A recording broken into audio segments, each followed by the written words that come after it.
नमस्कार। इस खास एक्सप्लेनर में हम भारत के स्पोर्ट्स इकोसिस्टम के एक बहुत ही रोमांचक पहलू पर बात करने वाले हैं, खेलो इंडिया। जमीनी स्तर से लेकर इंटरनेशनल लेवल की ट्रेनिंग तक भारत में खेलों का ये जो अभूतपूर्व विस्तार हो रहा है ना, इसकी पूरी रूपरेखा समझना वाकई बहुत दिलचस्प है। तो चलिए बिना किसी देरी के शुरू करते हैं। ठीक है, तो आइए इसमें गहराई से उतरते हैं। स्क्रीन पर दिख रहा ये डेटा आज के हमारे इस पूरे विश्लेषण का एक तरह से ब्लूप्रिंट है। ये साफ दिखाता है कि इस पूरी खेलो इंडिया पहल को सिर्फ एक या दो नहीं बल्कि 5 अलग-अलग श्रेणियों में बांटा गया है। मतलब ये सिर्फ कोई छोटी-मोटी लिस्ट नहीं है, बल्कि देश के कोने-कोने से खेल प्रतिभाओं को निखारने का एक पूरा सॉलिड रोड मैप है। आज के हमारे इस विश्लेषण का एजेंडा बहुत ही साफ है। हम शुरुआत करेंगे यूनिवर्सिटी गेम्स के विकास से, फिर आगे बढ़ेंगे यूथ गेम्स की ओर। उसके बाद हम बात करेंगे एक बेहद समावेशी पहल यानी पैरा गेम्स की, और आखिरी में नजर डालेंगे बिल्कुल नए क्षितिजों पर यानी बीच और वाटर स्पोर्ट्स। तो पहला भाग, यूनिवर्सिटी गेम्स का विकास, कॉलेजिएट एथलेटिक्स। इसकी शुरुआत होती है साल 2020 में ओडिशा से। उसके ठीक अगले साल 2021 में दूसरा संस्करण हुआ कर्नाटक में, और फिर 2022 में तीसरा उत्तर प्रदेश में, और अब 2025 में इसके 5वीं संस्करण की मेजबानी राजस्थान के हाथों में है। अगर हम ध्यान दें तो इन खेलों को बहुत ही सोच समझकर देश के अलग-अलग हिस्सों में फैलाया गया है। ये सिर्फ जगह बदलने वाली बात नहीं है, बल्कि हर राज्य में वर्ल्ड क्लास स्पोर्ट्स इंफ्रास्ट्रक्चर तैयार करने की एक सोची समझी रणनीति है। लेकिन साल 2023 में जो चौथा संस्करण हुआ ना, वो सच में ऐतिहासिक था। ऐसा क्यों?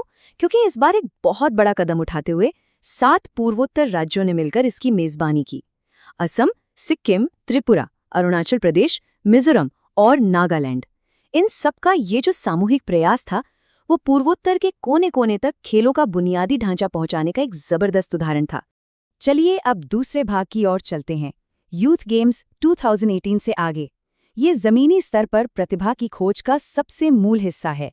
अब इस स्लाइड के बारे में जो सबसे दिलचस्प बात है, वो है इसका लगातार आगे बढ़ना। जरा मैप कीजिए।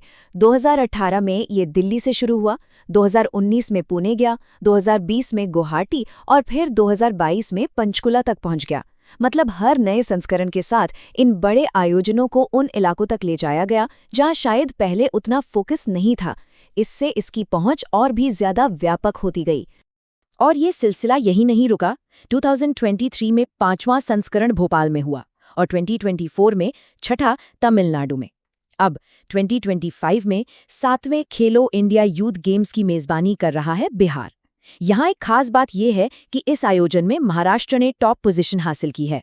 और हाँ, इस संस्करण का एक बहुत ही यूनिक शुभंकर यानी मस्कट है जिसका नाम है गज सिंह। इसे जरूर याद रखिएगा। अच्छा, तो मेन स्ट्रीम यूनिवर्सिटी और यूथ गेम्स के इस शानदार सफर के बाद अब थोड़ा रुकते हैं, क्योंकि हमारे विश्लेषण में अब एक बहुत बड़ा बदलाव आ रहा है। खेलो इंडिया अब सिर्फ पारंपरिक ट्रैक और फील्ड तक सीमित नहीं है। अब हम बात करने वाले हैं बिल्कुल विशेष और पूरी तरह से समावेशी अखाड़ों की। भाग 3, समावेशी पहल, पैरा गेम्स, सभी एथलीटों के लिए अवसरों का विस्तार। ये टेबल देखिए। पैरा गेम्स की एक बेहतरीन शुरुआत 2023 में दिल्ली से हुई, और अब इसका दूसरा संस्करण भी 2025 में दिल्ली में ही हो रहा है। दिल्ली का बार बार मेजबान बनना कोई इत्तेफाक नहीं है। ये दिखाता है कि वहाँ का बुनियादी ढांचा कितना सुलभ और स्थायी है। इस बार जिस राज्य ने अपना दबदबा बनाया है वो है हरियाणा, और इस खास आयोजन का जो शुभंकर है वो है उज्ज्वला।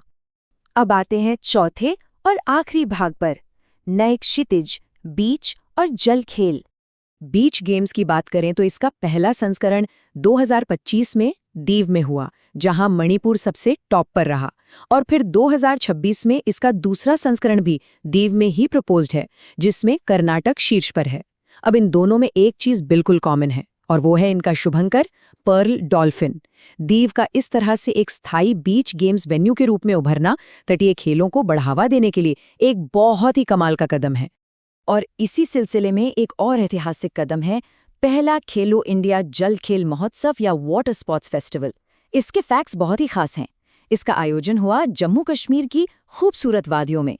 इस महोत्सव में जिस राज्य ने सबसे शानदार प्रदर्शन किया वो था मध्य प्रदेश, और इसका शुभंकर क्या रखा गया? बिल्कुल सही, हिमालयन किंगफिशर। तो यहाँ सबसे महत्वपूर्ण बिंदु ये है कि इस पूरे इकोसिस्टम में कई अलग-अलग और बहुत ही दिलचस्प शुभंकर हैं। अगर कोई प्रतियोगी परीक्षाओं की तैयारी कर रहा है तो इन सबको एक साथ याद रखना बहुत ही स्मार्ट स्ट्रैटेजी होगी। चलिए एक बार फिर से देखते हैं। 2025 यूथ गेम्स का गज सिंह, 2025 पैरा गेम्स की उज्ज्वला, बीच गेम्स की पर्ल डॉल्फिन और जल खेल महोत्सव का हिमालयन किंगफिशर। बिल्कुल रट लीजिए ने। तो इन तमाम पहलुओं का विश्लेषण करने के बाद एक बहुत बड़ा सवाल दिमाग में आता है। बुनियादी ढांचे और विशेष खेलों का ये जो इतना विशाल बहुस्तरीय विस्तार हम देख रहे हैं, क्या ये वो अंतिम उत्प्रेरक साबित होगा जो भारत को एक ग्लोबल स्पोर्ट्स सुपर पावर में बदल देगा? इस तेजी से उभरते हुए खेल इकोसिस्टम का लॉन्ग टर्म इम्पैक्ट क्या होने वाला है? ये वाकई सोचने वाली बात है। आज के इस एक्सप्लेनर में हमारे साथ जुड़ने के लिए बहुत बहुत धन्यवाद।